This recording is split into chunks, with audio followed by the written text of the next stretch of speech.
Antes del primer panel del segundo Foro de Infraestructura Verde, se contó con una primera conferencia magistral en donde Brad Lancaster presentó a manera de introducción del foro una ponencia titulada Reflexiones sobre la infraestructura verde, una invitación a la creación de oasis. El ponente comenzó la charla planteando un par de preguntas. Any of you have experienced a true oasis? Now, what do I mean by that? A true oasis, that is a very verdant location, opportunity that is thriving just on the natural resources at hand. It is not reliant in any way on imported or extracted resources. There's no pump house behind a screen. There's no electrical cord powering the pump to keep the thing going. Rather, it's just thriving on what is, and it's generating ever more potential. So I want you guys to be thinking about that. Have you experienced that? And if you have, what was it like for you?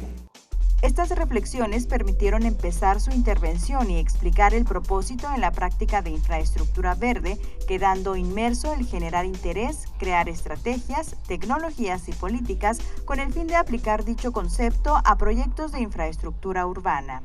So I see green infrastructure as one strategy that can give us a daily reminder of how we can live in a way that feeds what enables our communities to exist and those natural processes. So why green infrastructure? Well, everything I just said is a big why. Because we want to improve and inform the design of living urban infrastructure so that it contributes to larger interconnected living systems in a way that enhances the health and wealth of communities, their environments, and the larger watershed. We reversed the hill-like shape to a basin, cut the street curb to allow the street runoff into the basin. We added mulch that we pruned from the existing vegetation, put it in, and planted some food-bearing vegetation. So you can see the progression of years. We ended up with very productive prickly pear cactus, desert ironwood trees, and more. And here are some of the neighborhood kids harvesting and enjoying the bounty. And so this is an oasis on many levels. So not only is this abundant harvest irrigated only with on-site rainwater and street runoff, it's also building community and joy and dropping crime. So it's pretty tough to break into a car when you see kids having this much fun next to that car. A continuación se enlistan 15 acciones consideradas por Brad Lancaster como relevantes para la creación de un programa de infraestructura verde. Aumentar la conciencia de valor de infraestructura verde al público, profesionales y funcionarios gubernamentales. Generar y compartir datos confiables que pueden evolucionar en las prácticas y políticas. Desarrollar la capacidad de ejecución y práctica de talleres en los ciudadanos y profesionales. Inspirar e impulsar el crecimiento de la voluntad política. Cambios prácticos en las leyes y políticas para incentivar en vez de desincentivar. Fomentar un mercado viable alrededor de la práctica con incentivos económicos. Generar evaluaciones para hacer buenas prácticas en el manejo del sitio. Producir y promover progreso en las prácticas de manejo. Evolucionar en las prácticas de desarrollo para diferentes contextos. Muestreo de flujos. Mejorar continuamente las prácticas de riego. Iniciar listas en curso con lluvias para analizar qué plantas se adaptan al lugar. Acceder y crear fuentes confiables de plantas y orientar sobre cómo regarlas con cosecha de agua. Supervisar continuamente la eficacia en la aplicación de infraestructura verde. Inspirar una evolución continua en la cultura y prácticas de mantenimiento en corresponsabilidad. I think one of the biggest challenges for green infrastructure at the moment is to evolve better maintenance regimes, understanding education and re-education. And if we are to bring more of this life, these living systems, into our public realm, we have to regain this understanding of living systems. the importance of the vegetation, what its role in the system is in getting the water beneath the surface and cooling the streets and filtering the toxins and whatnot. And the organic matter, the mulch, instead of just rake it and throw it away, how can we use that to further enhance the functioning of the system? And how can we do all of this in a way that also works for people's aesthetic and their outlook on beauty? You have to have rain gardens. You have to have green infrastructure like landscapes. And perhaps one of the win-wins is the builder could get some stormwater harvesting credits by doing that. Sometimes the argument is made, well, you can't do that because the homeowner might get rid of the basin. But as the homeowners association, this third party is overseeing the maintenance and keeping these things as they are. I think we all have incredible capability to shift the direction of our communities through our own choice. And if we choose the path to an oasis, I very much believe that we can shift our whole community to the path to an oasis. En este primer día de actividades, después de la conferencia de Brad Lancaster, empezaron los trabajos de primer panel, infraestructura verde y control localizado de inundaciones. El primer ponente del panel, James Riley, de la Universidad de Arizona, ofreció una presentación titulada La infraestructura construye comunidad y la comunidad mejora la infraestructura. Colonia Highland Vista, un caso de estudio en el centro de la ciudad de Tucson, Arizona. La presentación mostró el caso del proyecto Colonia Highland Vista, situado en el centro de Tucson, Arizona. Se trata de un parque desarrollado a mediados de 1950 que se ubica al norte del arroyo Arcadia. The community is made up of 346 neighborhoods. Each household is a stakeholder in the neighborhood pool. There's a swim team, a youth soccer team, and there's often community gatherings. This weekend we're going to have a rummage sale and a potluck celebration on Memorial Day that will invite everybody in the neighborhood to come to. And this helps promote us getting together, talking about things, and the ways that we can improve the community. The things that have already been added, and this I would put in the category of the community improves the infrastructure. There's a shade structure over the playground, a walking path. The initial harvesting of street water for native plant oasis, which Brad was a major consultant in this. There's a little free library, which is almost free to do. It's just a small, simple box, and people put in books, and people can take out books. And since it's free, we feel there isn't any need to worry about stealing. There's a neighborhood watch program to try to keep safety in the neighborhood. Adopt a wash program on Arcadia Wash for where we go and clean the wash periodically to keep it clean. It's part of the Tucson Clean and Beautiful program. And we have proposed broadening of our water harvesting of native plants to reduce puddling and to reduce the runoff into Arcadia Wash. De esta manera, indicó Riley, se desarrollan proyectos para la cosecha de agua que entre sus objetivos se encuentra reducir la erosión, la escorrentía y la sedimentación de aguas abajo y eliminar el agua estancada para la reducción de mosquitos. De la misma forma, con este proyecto se pretende mejorar la estética de la vía pública. En general, la presentación mostró los antecedentes y los principales avances en la recuperación y captación de agua y vegetación de la colonia Highland Vista ha tenido a lo largo del tiempo. Por último, se dio una perspectiva para el año 2016, en donde se pretende expandir el proyecto para la cosecha de agua y plantación de vegetación nativa. If you are designing something, you need to think about the community that goes with the infrastructure, whether it's for water management or for the houses or whatever. And if you build it right, then the community that lives there, the people that live in the community, have an opportunity to improve that infrastructure.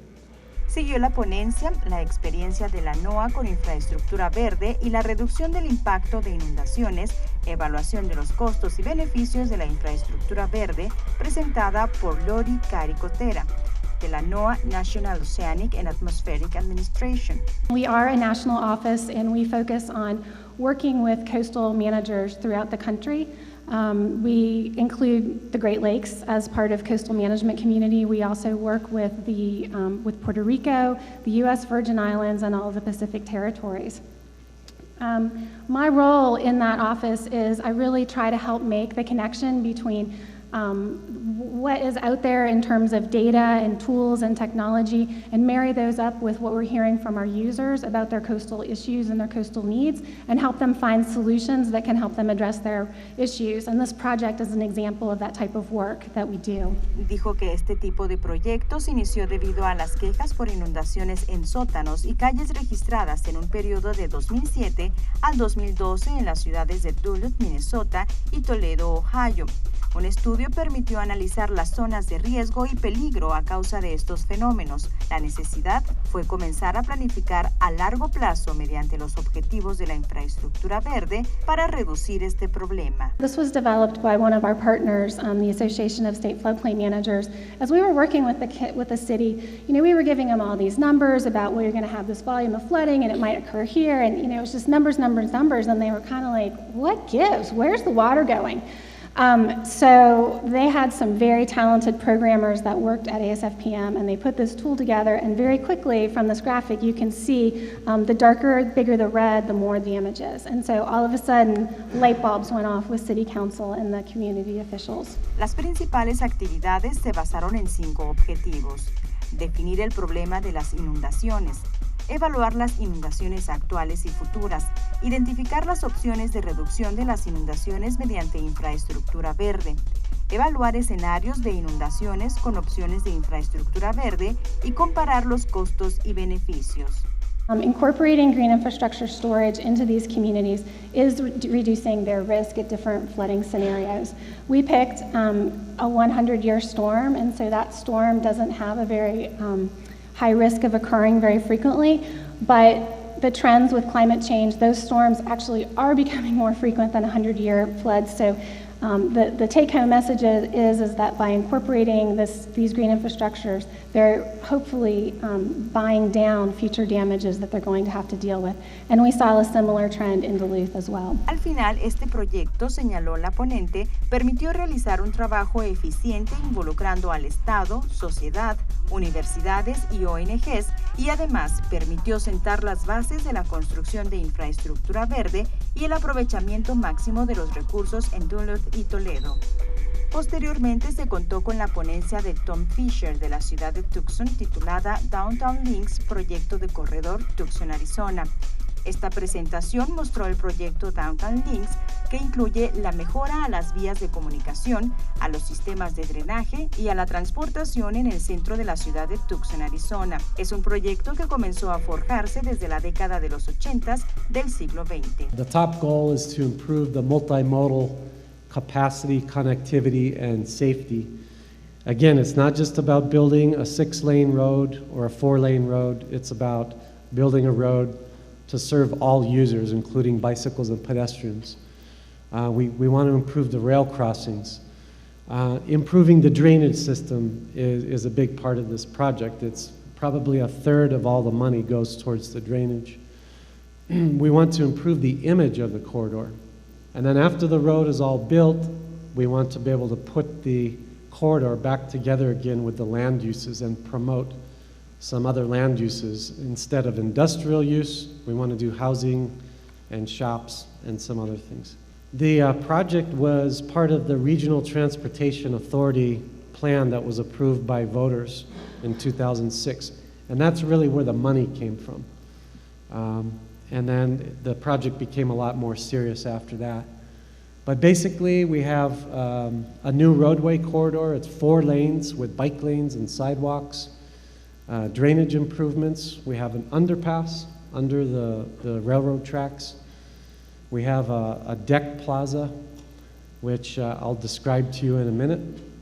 We have native desert landscaping and water harvesting. Entre Entre lo que queda por hacer dentro de este proyecto se incluye trabajar con artistas para la implementación de obras que embellezcan la zona, además de dar solución a problemas asociados al agua en el centro de Tucson. El ingeniero Julio López, titular de Atención de Emergencias y Consejos de Cuenca de Conagua del estado de Sonora, ofreció un comentario sobre el panel, destacando los siguientes puntos de las presentaciones. Corresponsabilidad entre el gobierno y la sociedad. La importancia de la visión de infraestructura verde a largo plazo en la recuperación de espacios, inversiones y beneficios integrales, planificación de nuevos espacios a largo plazo, búsqueda de apoyo entre asociaciones públicas y privadas para el desarrollo de proyectos de infraestructura verde, aprovechamiento de la infraestructura verde para la captación del agua. Resalta, desde mi punto de vista, la importancia que tienen, en el caso de infraestructura verde, algunas localidades como Highland, disculpen mi inglés, no lo manejo, Park, sobre la cosecha de agua de la calle para oasis de plantas con ayuda de programas de reinversión. Los programas de huertos comunitarios, la propuesta que tienen de ampliar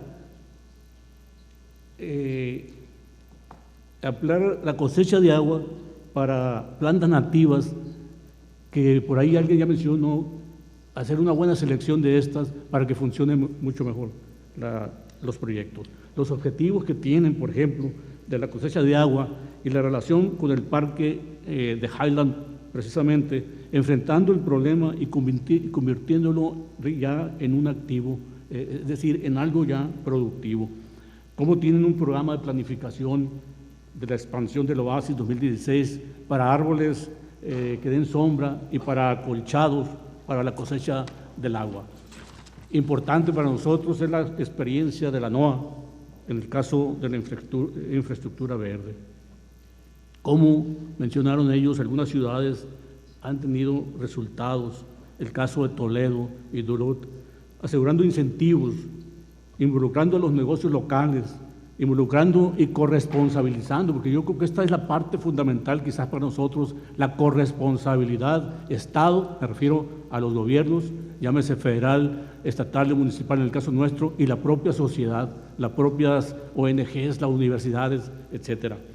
Que la infraestructura verde da mayor resiliencia a la naturaleza y por lo tanto ayuda a mitigar los efectos del cambio climático actual. Aunque hay todavía mucha gente que no cree en el cambio climático, creo que ahí está, lo estamos viendo con las diferentes temperaturas y precipitaciones, la forma en cómo se presentan los ciclones en la actualidad. Nosotros consideramos que la experiencia de este foro bien puede replicarse adaptando las prácticas de la infraestructura verde que han resultado más exitosas en la actualidad a las condiciones de cada lugar, pero siempre en coordinación con los gobiernos. Creemos que los municipios tienen un papel o pueden jugar un papel muy importante si hacemos labor de conocimiento hacia esa parte. La adopción de esta práctica en nuestro país creo que va a generar grandes retos, desafiantes retos, ya que derivados de las experiencias que se puedan tener y que se puedan replicar y que nos puedan hacer favor de coordinarnos con la NOAA y con todos los aquí presentes, pues tendremos, junto con los gobiernos locales, principalmente municipales, llevar a cabo el desarrollo de estas prácticas. Terminó esta parte del panel con la ponencia magistral 2, la experiencia de infraestructura verde en Los Ángeles, California, historia de Los Ángeles de gris a verde en una megalópolis semiárida, ofrecida por Edith de Guzmán de Tree People. La ponencia comenzó explicando el trabajo realizado por la organización Tree People en Los Ángeles, California. We were founded by Andy Lipkis, who is still our founder and president, doing great work with us today. And we were founded when Andy was 15 years old, and he realized that all of the pollution that was being generated within the LA basin was wafting over to the mountains and killing the forests, and he decided to do something about it. Our mission is to inspire, engage, and support the people of Los Angeles to take personal responsibility for the urban environment, making it healthy, safe, fun, and sustainable. And very importantly, we want to share the process as a model for the world, and that means sharing both the successes and the challenges. We envision a Los Angeles that has a tree canopy cover of 25% or more, so a minimum of 25%. Currently, it's about 21%, which doesn't sound so bad, but it actually, in terms of how it's distributed, it's not distributed in an equitable fashion. So what we're seeking is a 25% equitably distributed canopy cover so that the lowest income areas that are most impacted by environmental injustices can benefit from the environmental services of a tree canopy. We are also seeking to reach a local water supply of at least 50%. In the city of Los Angeles right now, only 11% of our water comes from local areas. En los últimos años se han generado severas condiciones de sequía en donde por primera vez uno de los 4 acueductos que transportan agua a California no lleva el vital líquido. Por ello, la ponente señaló que no se puede seguir sobreviviendo con las estrategias que actualmente se desarrollan. I would say that to change the way that the city looks and, more importantly, how it functions, we have to look at the way that we work with the city. How do we manage the city? How do we do that? And that really involves both communities and government agencies. Green infrastructure combines local water capture, but it's not all just about water. It's about urban tree canopy, and it is about healthy soil. It's really a system that works together to provide benefits.